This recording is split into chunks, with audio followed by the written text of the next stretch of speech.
Online জুয়ার মাধ্যমে সাধারণ মানুষকে প্রলোভিত এবং প্রতারিত করে প্রতিদিন 1,80,00,000 টাকা থেকে 2 কোটি টাকা পর্যন্ত অবৈধভাবে সংগ্রহ করত এবং পরবর্তীতে এই টাকাটি তারা ডিজিটাল হুন্ডির মাধ্যমে এবং ক্রিপ্টোকারেন্সির ওয়ালেটে ট্রান্সফার করে বিদেশে পাচার করত। নরসিংদী জেলার পলাশ থানা এবং ঢাকার ধানমন্ডি এলাকা থেকে অভিযান চালিয়ে আমরা এই চক্রের আরও 4 জনকে গ্রেফতার করি এবং আমরা তাদের কাছ থেকে বিপুল পরিমাণ ডিজিটাল ডিভাইস, গুরুত্বপূর্ণ আলামত জব্দ করেছি। আলামতের মধ্যে রয়েছে 13টি মোবাইল ফোন।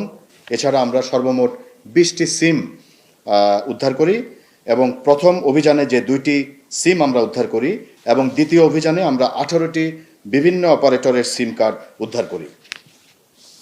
প্রাথমিক জিজ্ঞাসাবাদে গ্রেফতারকৃতরা অনলাইন গ্যামলিং, ডিজিটাল হুন্ডি কার্যক্রমের সঙ্গে তাদের সরাসরি সম্পৃক্ততার কথা স্বীকার করেছে। পাশাপাশি চক্রের একাধিক সদস্য স্বীকার করেছে যে বিগত 6 মাসের অধিক সময় ধরে এই সংঘবদ্ধ চক্রটি অনলাইন জুয়ার মাধ্যমে সাধারণ মানুষকে প্রলোভিত এবং প্রতারিত করে প্রতিদিন 1,80,00,000 টাকা থেকে 2 কোটি টাকা পর্যন্ত অবৈধভাবে সংগ্রহ করত এবং পরবর্তীতে এই টাকাটি তারা ডিজিটাল হুন্ডির মাধ্যমে এবং ক্রিপ্টোকারেন্সির ওয়ালেটে ট্রান্সফার করে বিদেশে পাচার করত।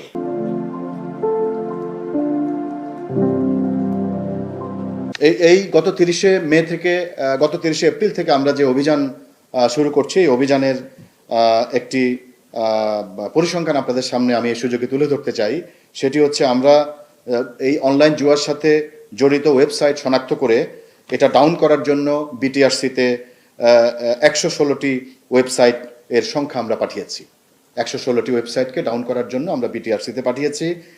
পাশাপাশি অবৈধ লেনদেনের সাথে সংশ্লিষ্ট বিএফআইতে আমরা এমএফএস যে মোবাইল ফিনান্সিয়াল সার্ভিস, এই সংখ্যা আমরা পাঠিয়েছি 879টি এবং অবৈধ লেনদেনের সাথে সংশ্লিষ্ট আমরা কিছু ব্যাংক অ্যাকাউন্ট পেয়েছি এবং সেই ব্যাংক অ্যাকাউন্টগুলো, সেই নাম্বারগুলো আমরা বিএফআইতে পাঠিয়েছি সর্বমোট 43টি।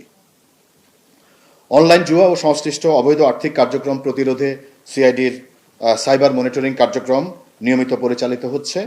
অপরাধের পূর্ণাঙ্গ তথ্য উদ্ঘাটন, অজ্ঞাত অপর সদস্যদের শনাক্তকরণ এবং অন্যান্য আইনানুগ প্রক্রিয়ার মাধ্যমে সিআইডির তদন্ত কার্যক্রম অব্যাহত আছে।